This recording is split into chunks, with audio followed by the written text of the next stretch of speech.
샬롬, 하나님의 평강이 여러분의 삶에 가득하시길 바랍니다. 드디어 내일부터 위드 코로나가 시행됩니다. 그래서 다음 주부터 우리는 대면 예배가 가능해졌습니다. 와! 여러분들을 만나서 얼굴을 보고 설교할 수 있다고 생각하니까 마지막 비대면 예배라는 느낌보다 이번만 끝나면 여러분의 얼굴을 보면 설교할 수 있다는 기쁨이 굉장히 큽니다.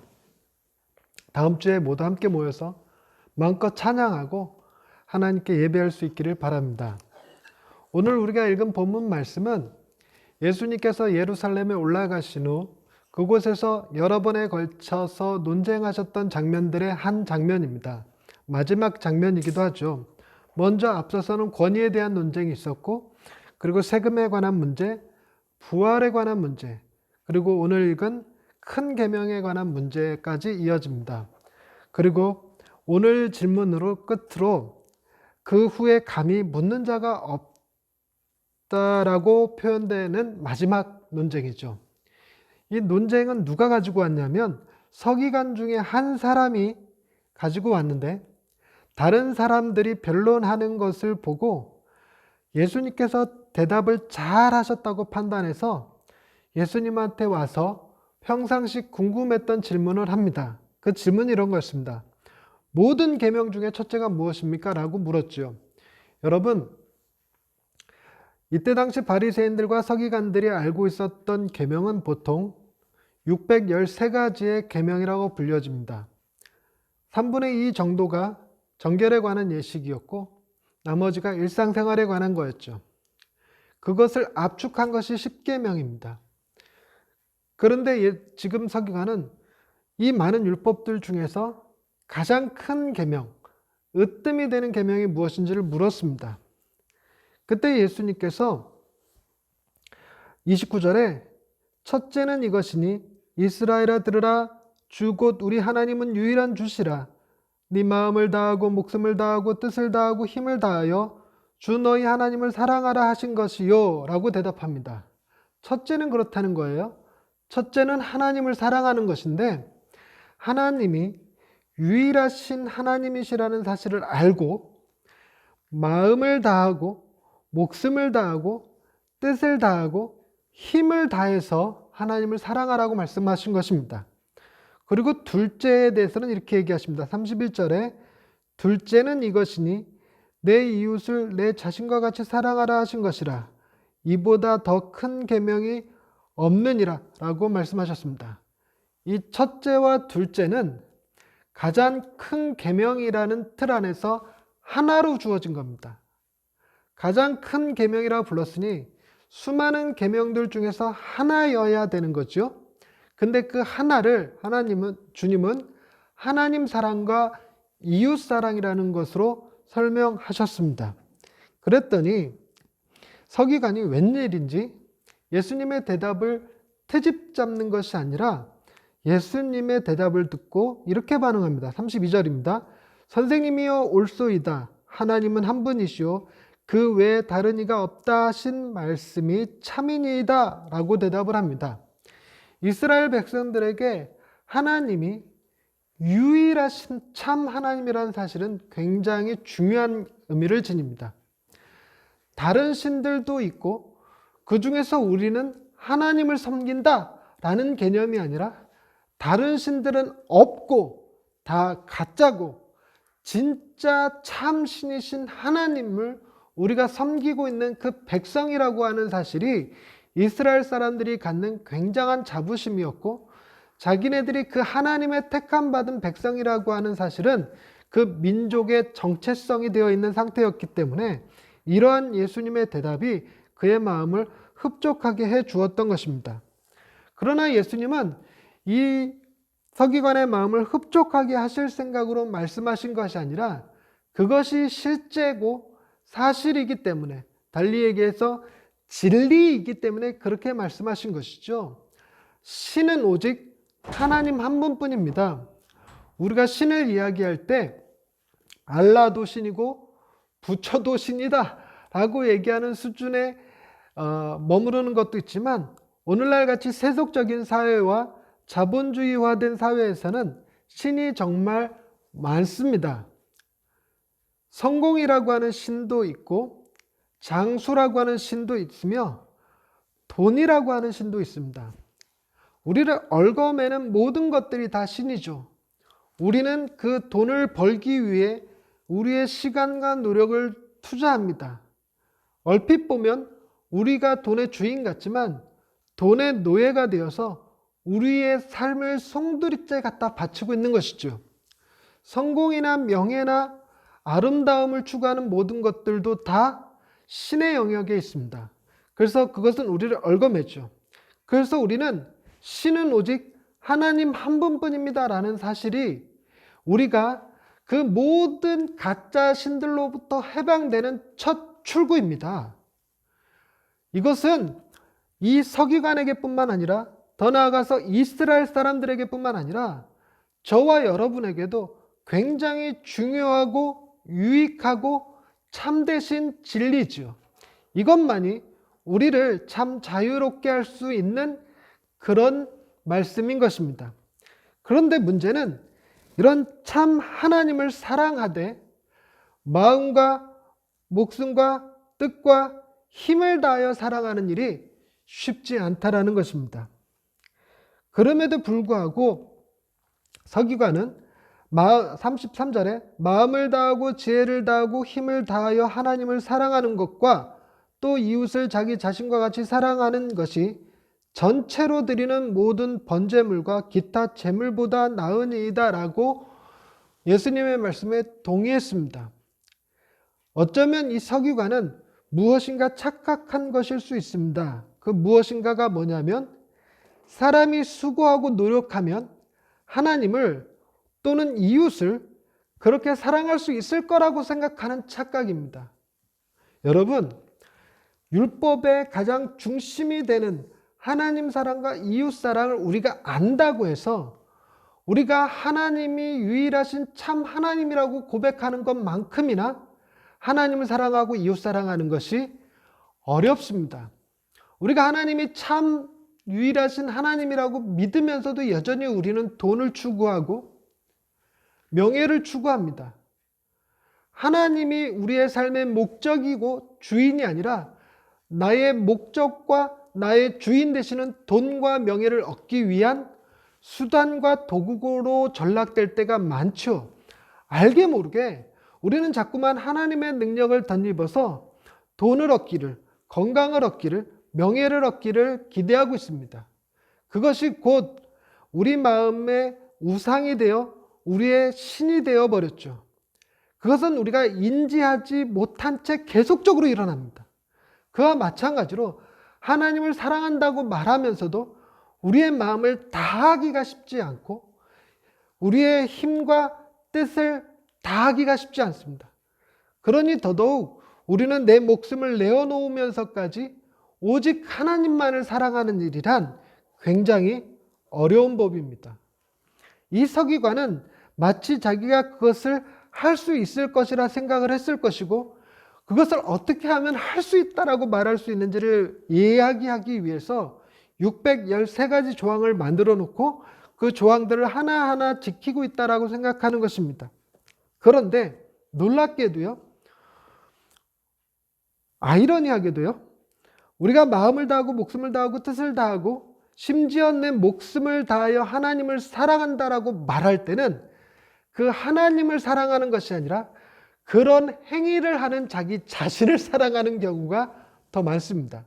그래서 이 서기관과 같은 당시의 종교 지도자들은 자신이 얼마나 하나님을 사랑하는지 드러내고 자랑하는 것을 좋아했습니다. 금식하는 것을 티내고 다른 사람들이 들을 수 있게 자신의 선한 행위를 하나님 앞에 내어놓으며 기도하고 그리고 다른 사람들이 보기에 거룩하고 경건한 모습과 외향을 갖추며 살아가는 사람들입니다. 이런 사람들을 가리켜 주님이 외식하는 바리새인들이라고 그랬죠. 우리가 바로 그 외식하는 바리새인들입니다. 우리는 실제로 이런 고백조차 하기 힘듭니다. 우리가 마음과 목숨과 뜻과 힘을 다하여 하나님을 사랑하고 있습니다라고 말하는 것도 너무너무 힘들지만 정말 마음속 한켠에 역시 하나님이 최고야 라고 하는 그런 느낌을 갖는 것조차도 매우 힘든 사람들이죠. 그러니 우리는 자연스럽게 이웃을 사랑하는 것도 쉽지 않습니다. 하나님을 사랑할 수 있어야 이웃을 내 몸과 같이 사랑할 수 있는데 우리는 그게 잘 안 돼요. 이웃을 사랑하고 그들에게 선한 행위를 하며 그들에게 우리의 필요를 나눠주는 행위를 할 때조차도 우리는 그 이웃을 사랑하는 것이 아니라 그 행위를 하는 나 자신을 사랑하고 있을 경우가 훨씬 많기 때문입니다. 그래서 우리는 이 말씀을 잘 못 지킵니다. 그저 이 말씀을 하신 주님의 지혜에 탐복할 뿐이지 우리는 이 말씀을 알면서도 하나님 사랑과 이웃 사랑하기가 얼마나 어려운지 정말 불가능에 가깝죠. 물론 최선을 다해 노력해 볼 수는 있을 것입니다. 그런데 노력하는 순간 노력하는 자기 자신이 기특해집니다. 결국은 하나님이나 이웃이 아닌 자기 자신을 사랑하는 우를 범하고 말죠. 그래서 이 율법이라고 하는 것 자체가 우리가 그 율법을 지켜서 선한 사람이 될 수 있음을 보여주는 것이 아니라 마치 우리의 행위를 비춰주는 거울과 같아서 우리가 얼마나 부족한 사람들인지, 얼마나 무능력한 사람들인지, 또한 얼마나 큰 죄인인지를 보여주는 도구에 불과합니다. 우리가 반드시 이렇게 살았어야 하는데 그 율법에 비추어 보면 우리는 한없이 더러운 사람들이고 구제불능인 사람들이죠. 그래서 우리는 우리의 힘과 수고와 노력으로 최선을 다해 선한 삶을 살렸고 노력하는 것 정도로 해결될 수 있는 게 아니기 때문에 반드시 우리를 구원해 줄 구세주를 필요로 하는 존재에 불과합니다. 그래서 주님이 이 땅에 오신 것이죠. 그런데 만에 하나 이런 상상을 해보십시다. 우리가 정말 주님이 말씀하신 대로 하나님을 사랑하고 내 이웃을 내 몸과 같이 사랑하게 될 때, 즉 율법의 가장 큰 계명인 이 사랑을 지켰을 때 우리에게 주어질 상이 무엇일까라는 것입니다. 그것은 아무리 제가 생각을 해봐도 하나님을 온전히 사랑하고 이웃을 내 이웃을 내 몸과 같이 살아가는 것 자체가 그냥 상 같습니다. 할 수만 있다면 그게 그냥 상 같습니다. 근데 이런 말장난 말고라도요, 뭔가 이걸 해서 우리가 놀랍도록 큰 상을 받는다고 생각할 때 이스라엘 백성들이 바라던 상은 무엇이었냐면 구원이었습니다. 천국이었죠. 근데 가만히 생각해 보면 천국은 하나님을 사랑하고 내 이웃을 내 몸과 같이 사랑하는 사람들이 모여 있는 곳, 그것이 천국 아니겠습니까? 달리 얘기해서 저와 여러분들이 예양교회 안에서 정말 불가능한 이것, 하나님을 사랑하고 이웃을 서로 사랑하는 그 일을 온전히 마음과 목숨과 뜻과 힘을 다하여 사랑하고 있다면 그것 자체로 우리에게 놀라운 하나님의 상을 받는 거예요. 이곳이 곧 천국이 될 것이니까요. 더 이상 그 어떤 것도 필요하지 않습니다. 우리는 함께 있는 것만으로, 하나님을 찬양하는 것만으로 놀랍도록 넘치는 기쁨과 만족을 누리게 될 것입니다. 그러니 이 땅에서는 이게 실제로 가능하지는 않지만 간혹 우리가 예배를 통해서, 말씀을 통해서 하나님의 은혜를 맛보면서 조금씩, 아주 조금씩 맛보기는 합니다.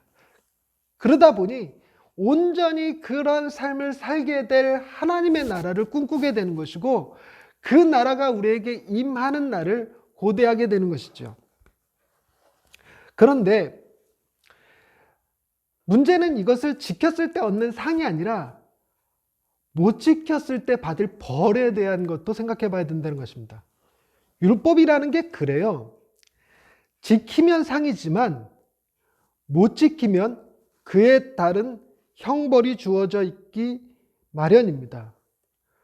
우리가 이 말씀을 몰랐으면 모르지만 알게 된 이상 이 말씀을 지키지 않으면 그에 따른 하나님의 징계를 받게 될 것입니다.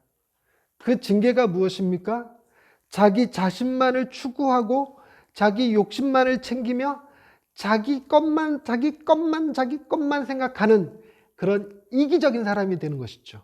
그것 자체가 벌이 될 것입니다. 매사가 불평이고 매사가 원망거리죠. 그런데 그런 사람들끼리 모아놓는다고 생각해 보십시다. 우리 예한교회에 있는 모든 성도님들이 이런 자기 중심적인 이기적인 생각을 가지고 이거 내 거야, 이거 내 자리야, 내 중심으로 내 편한 시간에 예배해야지, 이런 생각을 가지고 있으면 얼마나 피곤하겠습니까? 그냥 교회 오는 것 자체가 고역이 될 겁니다. 그러니까 놀랍게도 이 말씀이 지키는 자들에게는 지킨 것만으로 상이고 지키지 못한 자들에게는 지키지 못한 것만으로도 벌이라는 것이죠. 그런데 약간의 말장난 같은 느낌이긴 하지만 실제로 이 계명을 지키지 못했을 때 하나님께서 예비하신 곳이 지옥이고요. 이 계명을 지키지 못했을 때 주어지는 것이 하나님께 버림받는 것입니다. 그러니 우리는 할 수만 있거든 이 계명을 지키려고 애를 써야겠습니다. 이 계명을 지키기 위해서 몸부림쳐야 됩니다. 그래서 어떻게든 지키자는 게 아니라 지킬 수 없는 자기 자신에게 절망하고 실제로 누군가를 대신 내세워서 나 대신 좀 지키라고 말해주고 싶습니다. 근데 희망이 있죠. 그게 뭐냐면 이 말씀을 우리는 못 지켰지만 우리를 대신해서 우리의 대표가 되시는 분이 지켜주셨습니다. 우리는 그분을 너무나 잘 알고 있죠. 우리의 구원자 되시는 예수 그리스도십니다. 그분은 하나님을 얼마나 사랑하셨는지요. 그래서 하나님과 동등한 분이심에도 불구하고 하나님의 뜻을 이루기 위하여 하나님의 말씀에 순종하여 인간의 모습으로 이 땅에 오셨고 종으로 사셨으며 죽기까지 하나님 앞에 순종하셨습니다. 그러니 주님은 하나님을 마음을 다하여 목숨을 다하여 뜻을 다하여 힘을 다하여 사랑하신 이의 표상이십니다. 뿐만 아니라 주님은 자기 자신을 사랑한 것과 같이 동일하게 다른 사람들을 사랑하셨습니다. 주님이 사랑하신 이들은 주님 주변에 있는 사람들 뿐만이 아니라 주님이 이 땅에 오시기 이전에 살았던 아담과 하와의 후손들, 아브라함의 자손들, 다윗 왕의 백성들 모두를 다 포함하여 그들을 주님의 몸과 같이 사랑하셨고 또 주님 십자가 지신 이후에 이 세상에 존재하게 될 우리 모두를 주님의 몸과 같이 사랑하여 주셨습니다.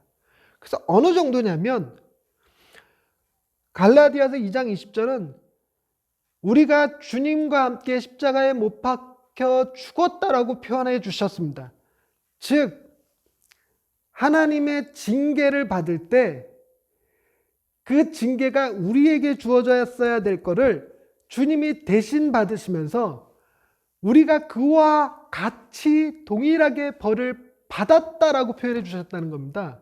이게 뭔 말이냐면요, 우리가 지금까지 이 율법을 지키지 못해서 받을 벌을 주님이 대신 받아주셨는데 그 자리에 우리도 함께 있었다라고 얘기해 주심으로 우리가 그 벌을 또 받을 필요가 없다라는 사실을 얘기해 줍니다. 벌은 한 번만으로 족하죠. 뿐만 아니라 죽음에서 다시 살아나신 주님이 우리를 당신의 지체라고 불러주셨어요. 여러분, 우리가 이웃을 사랑할 때 그 이웃을 그는 내 손이요, 그는 내 발이요, 더 나아가서 그는 내 심장이요 라고 말할 정도로 사랑하기란 불가능하죠. 근데 주님이 우리를 그렇게 해주셨다는 겁니다. 우리를 향하여 너는 나의 지체다, 내 몸의 일부다 라고 말씀해 주신 것입니다. 그러니 하나님을 사랑하는 것의 표상이기도 하신 주님은 이웃사랑의 표상이기도 하시지요. 그래서 우리는 하나님을 사랑하고 이웃을 사랑하는 것을 온전히, 혹은 온전히가 뭔 말입니까? 일부라도, 조금이라도 전혀 지키지 못했는데, 그런 우리가 받아야 될 벌을 대신 받으신 주님이, 당신은 이 말씀을 그대로, 문자 그대로 지키시고도 그 상을 우리에게 주셨습니다. 근데 아까 제가 말장난한 거 아시죠? 이 계명을 지켜서 받을 상이 무엇이겠느냐 할 때, 이 계명 지키는 것 자체가 상이라고 말씀드렸지 않습니까? 그런데요, 가끔 그런 생각합니다. 내 주변에 나랑 가장 가까운 사람이 정말 이 말씀을 온전히 지키는 사람이면 참 좋겠다는 생각을 합니다. 나는 못 지키지만 내 주변에 있는 사람들이, 즉 여러분들이 하나님을 정말 마음과 목숨과 뜻과 힘을 다하여 사랑하시고 여러분들의 이웃인 저를 여러분의 몸과 같이 사랑하여 주신다면 나는 너무너무너무 행복할 것 같아요. 여보야, 당신이 그런 사람이 좀 되어줘라. 그러면 얼마나 좋겠습니까? 그죠? 달리 얘기해서 내 주변에 이런 걸 지키는 사람이 있다면 그 사람 옆에 있다는 것만으로 놀랍도록 행복하고 기쁠 것입니다. 근데 그런 사람이 있습니까? 우리는 가장 가까이 있는 사람들일수록 이 사람들이 이 말씀을 얼마나 쉽게 어기고 살아가는지를 증언해 줄 증인들입니다. 진짜 얘는 아니야. 나도 아니지만 넌 더 아니야. 뭐 이렇게 얘기해 줄 수 있는 그런 자신감 뿜뿜한 사람들 아닙니까? 그런데 놀랍게도 이 말씀을 문자 그대로 지키신 이가 우리와 함께 하십니다. 그분의 이름은 임마누엘이죠. 그리고 그분이 이 세상을 떠나실 때, 하늘에 올라가실 때 하신 약속도 영원히 우리와 함께 하시겠다 하셨습니다. 그리고 실제로 그분은 우리가 그분의 지체가 되어 늘 언제나 붙어 있게 했죠. 그래서 우리는 그분으로 옷을 입는 사람들입니다. 그리스도로 옷 입는 사람들이죠. 늘 같이 있습니다. 그분으로 옷 입었다는 얘기는 내가 그분의 가장 가까운 사람이며 그분과 같은 부류의 사람이며 그분과 늘 함께하는 사람이며 그분으로 점점 닮아가는 사람임을 나타내주는 상징과도 같은 것입니다. 이 말씀을 문자 그대로 지키신 분이 세상 그 누구보다 나와 같이 계시고 가까이 계시고 함께 계시고 그분과 내가 혼연일체,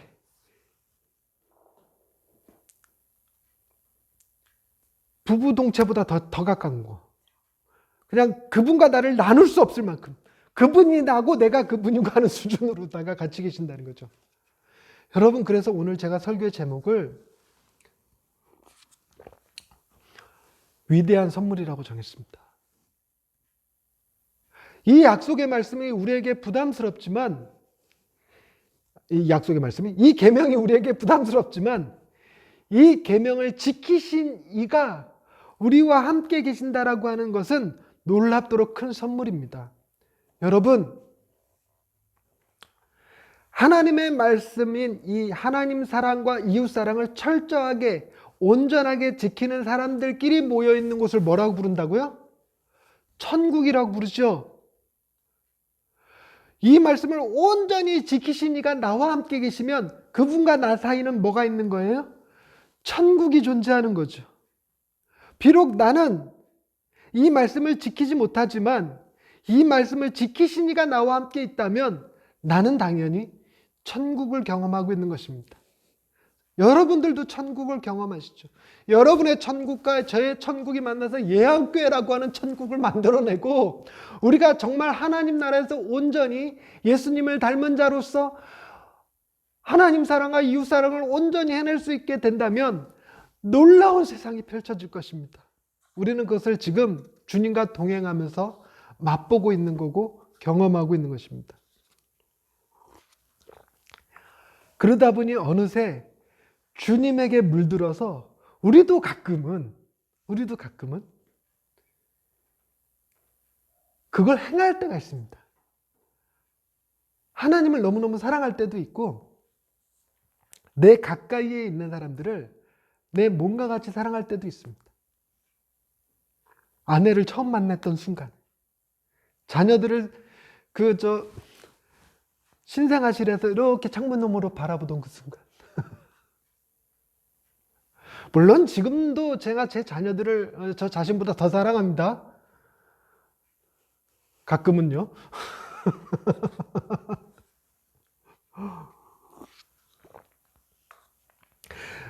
아내한테는요, 처음 만났을 때보다 지금이 훨씬 더 사랑합니다. 마음만큼은요. 근데 이게 가식이 아니라 점점 더 가능한 일처럼 되어가는 거예요. 주님과 함께하는 시간이 많아질수록 주님이 주시는 그 사랑과 기쁨을 내가 경험하면 경험할수록 나 역시 우리 가정에서 그것을 실천하고 우리가 다니는 직장에서 그것을 실천하고 우리가 사는 이 동네에서 실천하고 이 나라가, 이 민족이 점점 더 천국이 넓어지게 되는 것입니다. 하나님 사랑과 이웃 사랑의 참 놀라운 점은요, 우리가 하나님을 사랑하면 그로 인해 우리를 노예처럼 부려먹던 돈의 권력에서부터 명예와 건강에 대한 염려와 세상의 모든 유혹으로부터 자유롭게 됩니다. 그리고 하나님이 주시는 사랑과 기쁨과 만족이 막 넘쳐 흘러서 이것을 나눠줄 대상을 찾게 됩니다. 그래서 그 누군가를 찾아서 이 사랑을 흘려보낼 때 내 사랑을 받아줘서 고마워요. 난 당신을 사랑할 수 있어서 너무 고마워요. 내가 사랑할 수 있어서 자랑하는 것이 아니라 사랑을 받아주는 그대가 있어서 행복합니다라고 얘기하는 자기 이기심을 온전히 극복한 놀라운 사람들로 변화된다는 사실입니다. 달리 얘기하자면 내 힘으로 사랑하는 것이 아니라 주님이 내게 주신 사랑을 그저 흘려보내는 것으로 사랑할 수 있게 된다는 것이죠. 너무나도 편하게 사랑할 수 있고 가장 온전히 사랑할 수 있고 아무런 대가도 요구하지 않고 사랑할 수 있는, 그야말로 하나님만이 주실 수 있는 무조건적인 사랑을 우리도 경험할 수 있게 된다는 것입니다. 말씀을 마치려고 합니다. 우리가 행복하게 살아가는 비결은 하나님을 사랑하고 이웃을 사랑하는 것입니다. 그러나 우리가 지키기에는 너무 어려운 율법이죠. 그래서 이걸 가장 큰 계명이라고 부릅니다.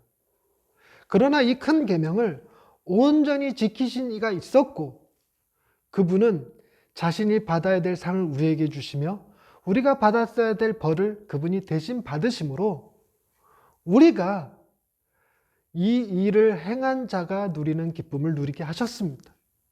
그래서 우리는 주님의 지체가 되었고 주님으로부터 놀라운 사랑을 받으며 그 사랑을 흘려보내기만 하는데도 이 말씀을 지키고 있네. 그렇게 된다는 것입니다. 하나님은 여러분들을 통해 이 세상이 조금씩 천국에 가까워지도록 이끌고 계십니다. 기도하시겠습니다. 하나님, 우리의 마음과 목숨과 뜻과 힘을 다하여 하나님 사랑하는 일이 얼마나 어려운 일인지, 또 내 이웃을 내 몸과 같이 사랑하는 것이 얼마나 불가능한 일인지 살면서 너무너무 깊이 깨닫고 삽니다. 우리 힘으로 할 수 없는 이 일, 그래서 이 큰 계명 앞에 절망할 수밖에 없고 하나님의 심판을 두려워할 수밖에 없는 존재들임에도 불구하고 우리를 대신하여 이 계명을 지키시고 그 상급을 우리에게 주신 주님으로 인해 이 계명 앞에 큰 기쁨을 누립니다. 실제로 이 계명을 지키며 사신 주님이 내게 큰 상급이요 내게 주시는 하나님의 위대한 선물임을 깨닫고 주님과 동행하는 그 기쁨을 누리며 주님이 주시는 사랑으로 우리도 서로 사랑하며 살기를 원합니다. 예수님의 이름으로 기도드립니다. 아멘.